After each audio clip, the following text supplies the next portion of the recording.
REET petition तैयार है। यहाँ पर मैंने इसलिए ये बात कही क्योंकि बहुत सारे हाउसिंग सोसाइटीज़ और ट्रेड यूनियंस और जिनका पैसा 30 लाख के ऊपर है, ये सब लोग शामिल होना बहुत ज़रूरी है। एज ए पिटिशनर नंबर 2 या 3, पिटिशन नंबर मैं 1 हूँ as a bank deposit protection and welfare society के हिसाब से, जो एक रजिस्टर्ड सोसाइटी है, ट्रस्ट भी है, तो मैं पिटिशन नंबर 1 हूँ। और बाकी के बड़े बड़े जो डिपॉजिटर्स हैं, क्योंकि 5 लाख DIC देगा ये मान के चलो, लेकिन इसके बाद ये बैंक जिंदा नहीं रहती है, ये लिक्विडेशन में जा सकती है, इसका टेक ओवर होना मुश्किल है। लेकिन हम चाहते हैं कि 5 लाख के ऊपर के जो डिपॉजिटर है, इनको कोर्ट मॉनिटर इंक्वायरी के बाद जो पैसा मिलेगा उसका हिस्सा पहला प्रायोरिटी डिपॉजिटर का होना चाहिए।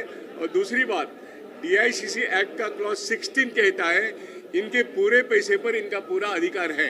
तो इसलिए सिर्फ 5 लाख की बात नहीं, पूरा पैसा वापस मिलने के लिए 3 तरीके से लड़ाई है।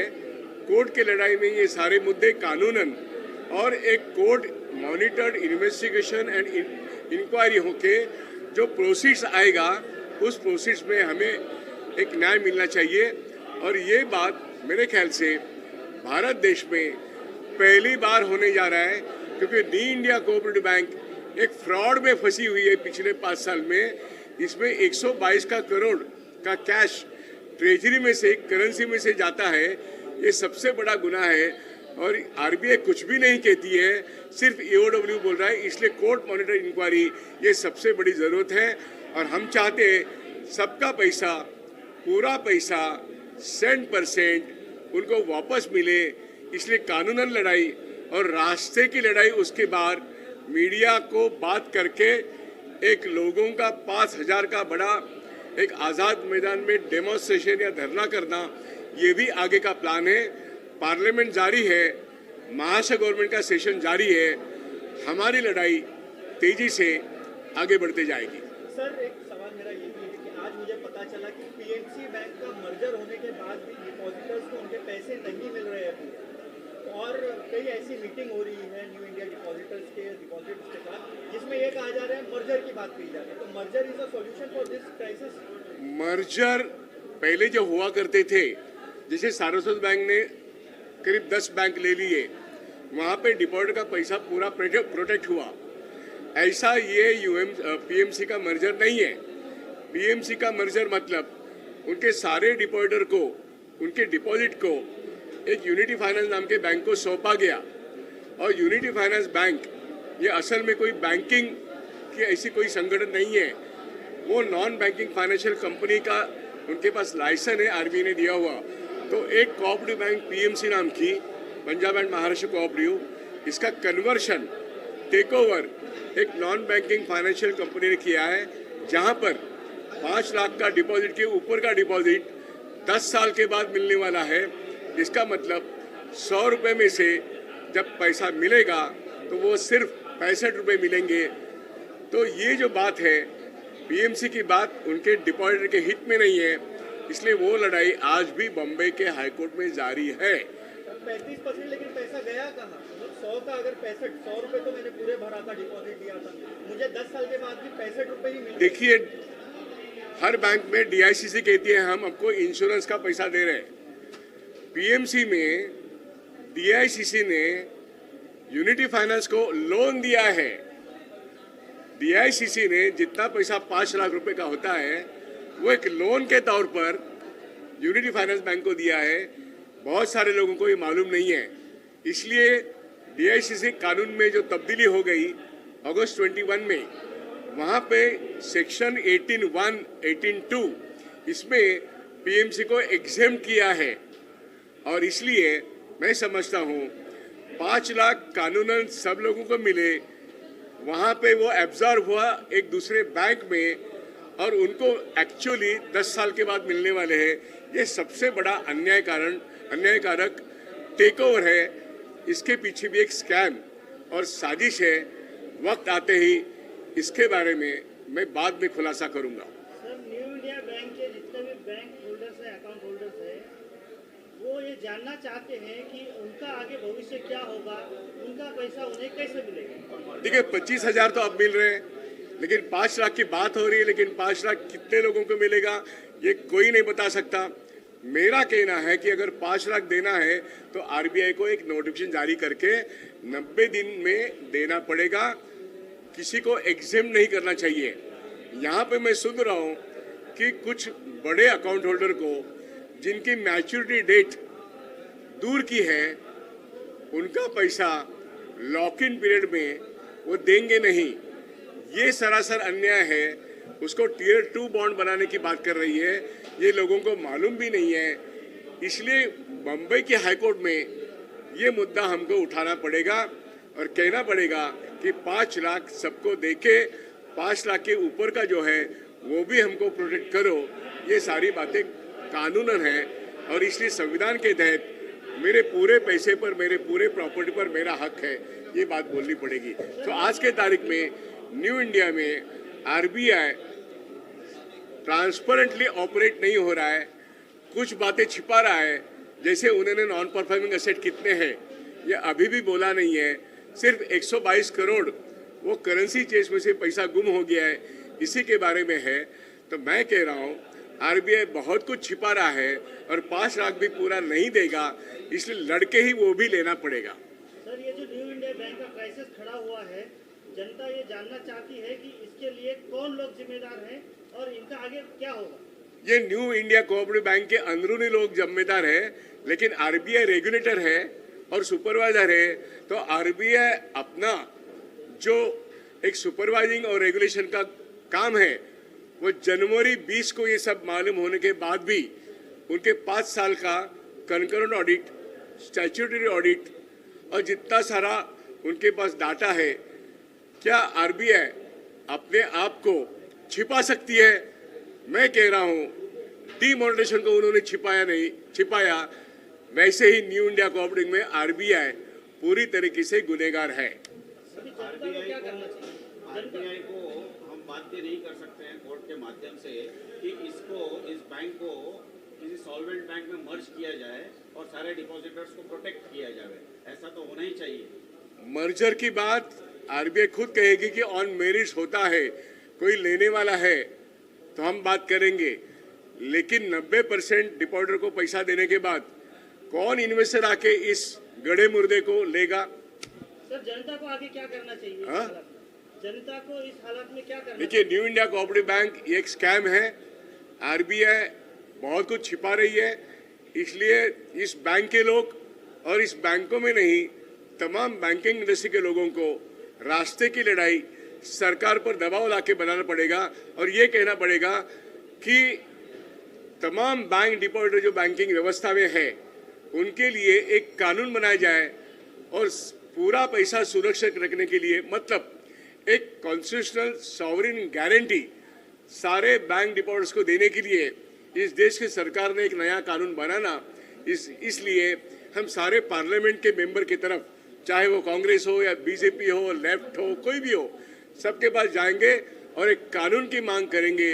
मैं समझता हूँ कोई भी पॉलिटिकल पार्टी डिपॉजिटर का हर पैसा, पूरा पैसा प्रोटेक्ट करने के कानून का विरोध नहीं कर सकते। Thank you. हो गया?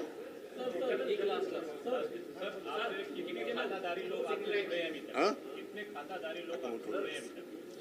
नहीं, देखिए यहाँ पे 2 लाख डिपॉजिटर्स है, 40% तो 25,000 लेके चले गए। जो बचे हुए 5 लाख लेने के बाद 10% बचते हैं। अब वो 10% लोग फिर भी बड़े बड़े हैं, मेरे ख्याल से 1000 करोड़ डिपॉजिट उनका है, इनको लेके कोर्ट में जाना पड़ेगा क्योंकि सबके पैसे की सुरक्षा हमें चाहिए।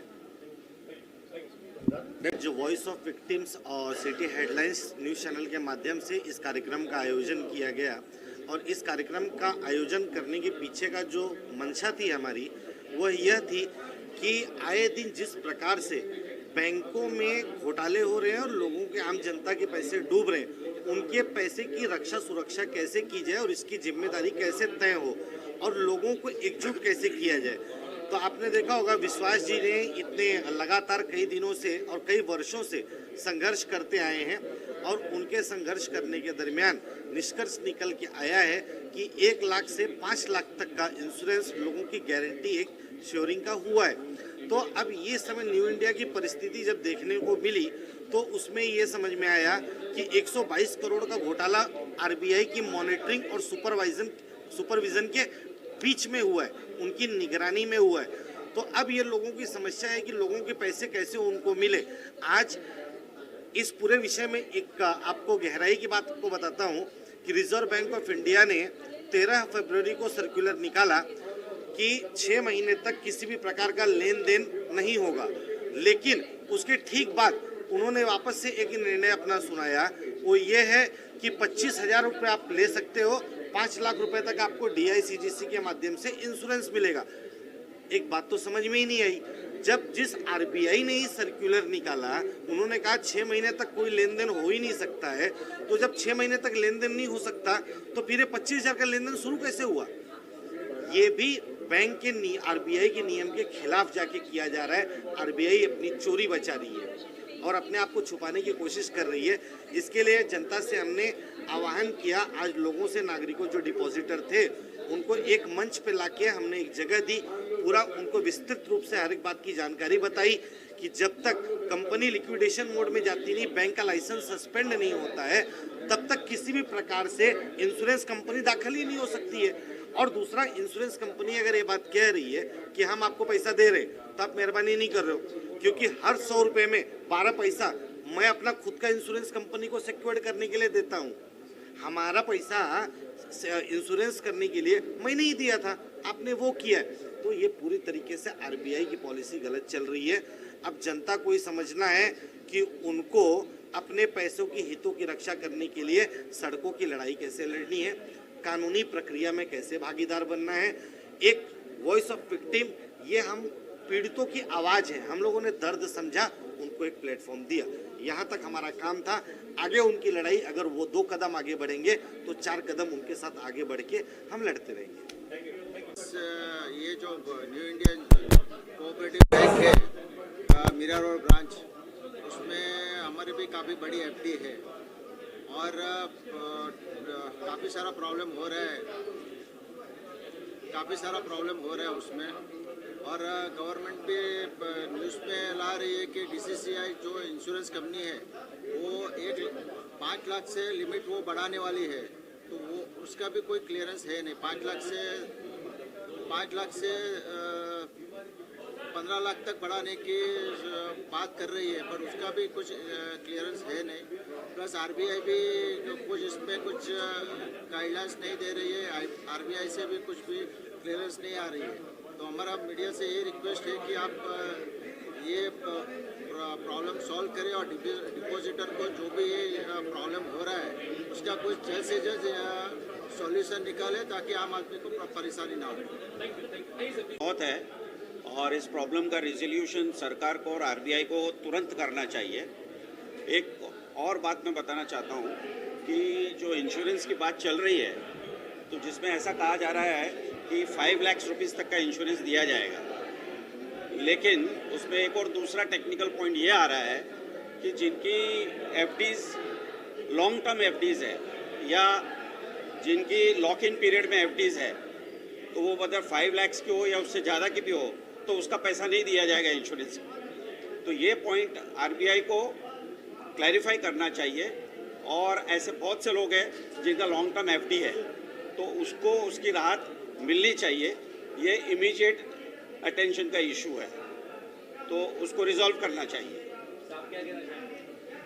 हम ये कहना चाहते हैं कि मेरी ज़िंदगी भर की कमाई हमने एफडी में वहाँ रखी है, तो वो एफडी का क्या 5 लाख तो ये लोग खाली दे रहे हैं, क्या 5 लाख में क्या 25 लाख ये लोग खा जाएंगे? ये तो गलत है ना। आरबीआई ने पहले लाइसेंस दिया क्यों ऐसे बैंकों को? और ये 38 साल से बैंक है, आज से नहीं है। ये पहला बैंक था जब मीरा रोड में जब हम रहने के लिए आए। आज तो हमारे इसी पे में हमारा खर्चा चल रहा है। अभी हम कहाँ जाएंगे? हमारे तो रिटायर हैं, हम जॉब नहीं करते। और दूसरा इशू ऐसा है कि इस बात को महीने भर होने आ गया है और आरबीआई की तरफ से कोई क्लैरिफिकेशन नहीं है, किसी को कोई राहत नहीं है, कुछ नहीं है। सिर्फ 25,000 रुपया दे दिया, उससे क्या होता है? 25,000 तो कोई सोल्यूशन नहीं है ना। तो इसके बाद उनका प्लान ऑफ एक्शन क्या है तो बताना चाहिए। वो बोल रहे 6 महीने के बाद में बताएंगे, तो उसके बाद में बताने तक अभी लोग क्या करेंगे? लोग बहुत ही एंशियस है, बहुत ही चिंतित है। तो उसी के बीच में जो इंटरिम रेजोल्यूशन या कोई उनकी तरफ से कोई फीडबैक या क्लैरिफिकेशन तो आना चाहिए। आगे आप लोग क्या अभी चाह रहे हैं? आप लोग क्या आगे करने वाले हैं? अब आगे तो यही है कि कानूनी लड़ाई होगी और रास्ते पर लड़ाई होगी और सरकार को इसका जवाब देना पड़ेगा, आरबीआई को जवाब देना पड़ेगा। और इसके अगेंस्ट में जो एनफोर्समेंट एजेंसीज है, ईडी वगैरह, उनको क्यों नहीं लगाया जा रहा है? इन्वेस्टिगेशन क्यों नहीं किया जा रहा है? हम 6 महीने की रिपोर्ट तक वेट करें आरबीआई के एडमिनिस्ट्रेशन की और उसके बाद में इंक्वायरी बिठाई जाए। क्यों नहीं साइमल्टेनियसली इंक्वायरी बिठाई जाए? जब इतने सारे लोग पीड़ित हैं तो उसकी त्वरित कार्रवाई होनी चाहिए और तुरंत इन्वेस्टिगेशन होना चाहिए। तो इस तरह से ढीला ढाला काम करना और इसको ठंडे बस्तर में डाल देना, ये तो ठीक नहीं है। पब्लिक तो सारी समझ रही है सब बात को। तो उसके लिए आपका प्रश्न है कि क्या करेंगे? तो प्रश्न यही है, दो ही उसका सॉल्यूशन है। एक तो कोर्ट में जाइए, कानूनी लड़ाई लड़िए, और दूसरा रास्ते पर जाइए, और तीसरा सरकार के पास जाइए। आपसे एक सवाल है कि जितने खातादारी है उससे आप क्या कहना चाहेंगे? खातादारियों को सबको आना चाहिए रोड पे। खातेदारियों को यही करना है कि सारे इकट्ठे होकर कलेक्टिवली कोर्ट के पास जाना है, आरबीआई के पास जाना है, उनके एडमिनिस्ट्रेटर से मिलना है। सरकार को बाध्य करना होगा कि एडमिनिस्ट्रेटर सारे लोगों को मिले, उनके एसोसिएशन को मिले, उनके प्रॉब्लम्स को सुने, रेजोल्यूशंस करें और सारे एनफोर्समेंट एजेंसीज जितनी भी है उनके पास ले जाए ये मैटर और इसका इन्वेस्टिगेशन करवाए और तुरंत ये जो फंड की प्रॉब्लम हो रही है उसको रिजॉल्व करने के लिए और रिलीज करे फंड्स। अब वो कैसे करना, क्या करना है, तो नीटी गिटी का मामला है, सरकार को करना है। ये बात पब्लिक नहीं कर सकती है। तो सरकार को इसका रेजोल्यूशन निकालना, आरबीआई को रेजोल्यूशन निकालना है और कोर्ट में जाना है। तो कोर्ट में तो लड़ाई होगी, लेकिन वो लंबी लड़ाई है, सरकार को भी पता है, आरबीआई को भी पता है।